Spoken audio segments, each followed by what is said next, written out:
Vegetable biryani restaurant ஸ்டைலில் எப்படி பண்ணுவாங்க அதே மெத்தடில் நான் வீட்டிலே நம்ம எல்லாம் பண்ணலாம். அது எப்படி என்றதை என்னுடைய வீடியோவில் கிளியராக சொல்லியிருக்கேன். ஸ்கிப் பண்ணாமல் பார்த்தீங்கன்னா தான் உங்களுக்கு தெரிய வரும். அதுக்கு என்னென்ன இன்க்ரீடியன்ட்ஸ் எல்லாமே இந்த வீடியோவில் டீட்டெயிலாக சொல்லியிருக்கேன். வெஜிடபிள் பிரியாணிக்கு தேவையான பொருட்கள் பாருங்கள். வெங்காயம், தக்காளி, புதினா, பச்சை மிளகா, கேரட், பீன்ஸ், உருளைக்கிழங்கு எடுத்துருக்கேன். நீங்கள் பச்சை பட்டாணி, காலிஃப்ளவர் கிடைச்சாலும் எடுத்துக்கோங்க. இஞ்சி பூண்டு.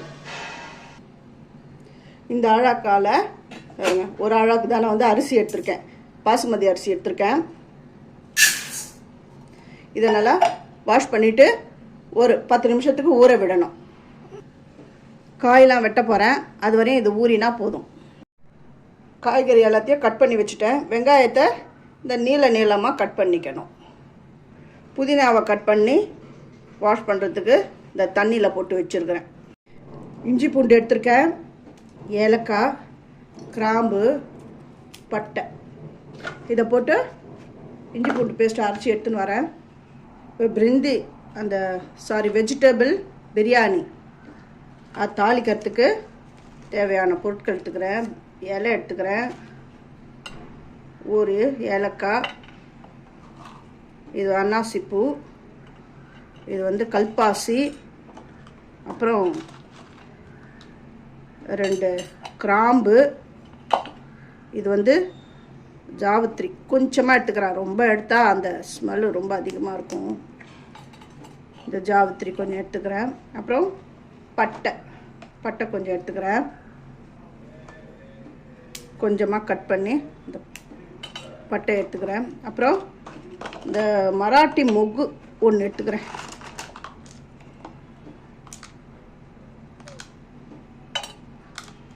இது எடுத்து இப்போ இதை தான் வச்சு நான் வெஜிடபிள் பிரியாணி தாளிக்க போகிறேன். இப்போ குக்கரை அடுப்பில் வச்சுருக்கேன். கொஞ்சம் எண்ணெய் விட்டுக்கணும். அது கூடவே கொஞ்சம் நெய் விடுங்க. கொஞ்சம் நல்லாயிருக்கும் ஃப்ளேவர். ஃபஸ்ட்டு ஒரு வெங்காயம், கைப்பிடி வெங்காயத்தை போட்டு நல்லா ஃப்ரை பண்ணிக்கணும். வெங்காயம் நல்லா பொன்னிறமாக ஆகணும். அது வரையும் நல்லா வறுக்கணும். இது நல்லா ப்ரௌனிஷாக வருது.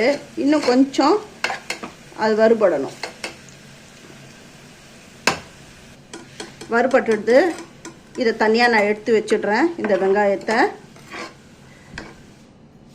இப்போ இதில் கொஞ்சம் எண்ணெய் இருக்குது. அதே எண்ணெயில் இந்த ஸ்பைஸ் எல்லாம் நான் போட்டுடுறேன். இந்த ஸ்பைஸ்லாம் ரெடி ஆகிடுது. இப்போ இந்த வெங்காயம் போடுறேன். வெங்காயம் இந்த கிறிஸ்டல் மாதிரி அப்படி வரணும். அந்த டைமில் நம்ம அரைச்சி வச்சுருக்கிற இந்த இஞ்சி பூண்டு இது சேர்க்கணும். அந்த இஞ்சி பூண்டு அந்த வாடை கொஞ்சம் போட்டோம், அந்த பச்சை வாடை அது வரையும் கொஞ்சம் வதங்கினா போதும். இப்போது வெட்டி வச்சுருக்கிற தக்காளி இதில் சேர்க்கணும்.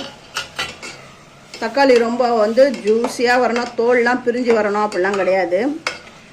ஓரளவுக்கு வதங்கினா போதும். ஏன்னா அதுக்கப்புறம் காய் போட போகிறோம். காயோடு சேர்த்து வதங்கும்.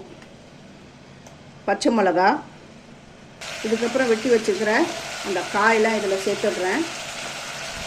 சேர்த்துட்டு ஒரு கலரி விடணும்.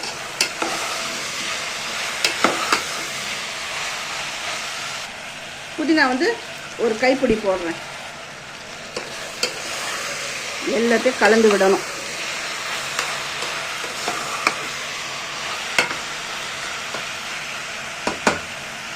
இதுக்கு ஏற்றவாறு உப்பு, மிளகாய்த்தூள் எல்லாத்தையும் ஒன்று சேர்ந்து வரா மாதிரி கலந்து விடணும்.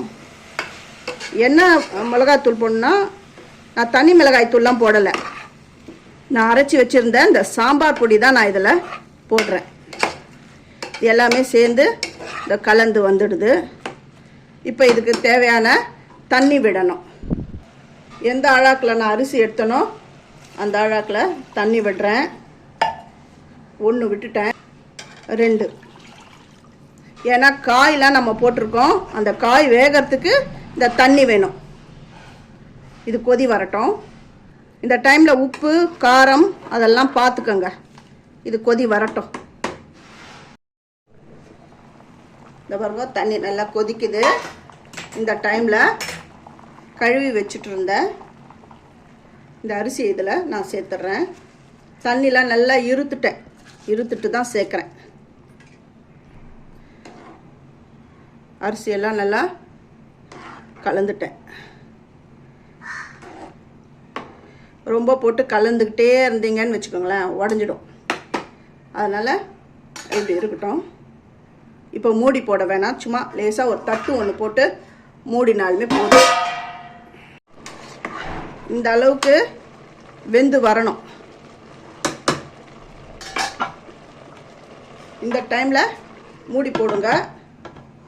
ஒரே விசில் தான், ஒரு விசில்லையே ரெடி ஆகிடும்.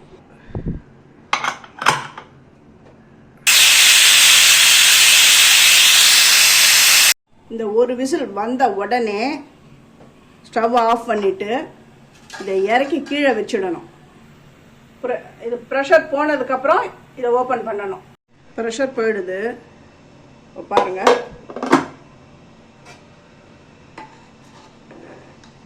பாருங்க ரொம்ப நல்லா வந்திருக்கு. பாருங்க அடியெல்லாம் பிடிக்கல, பார்த்தீங்களா? ரொம்ப நல்லா வந்திருக்கு.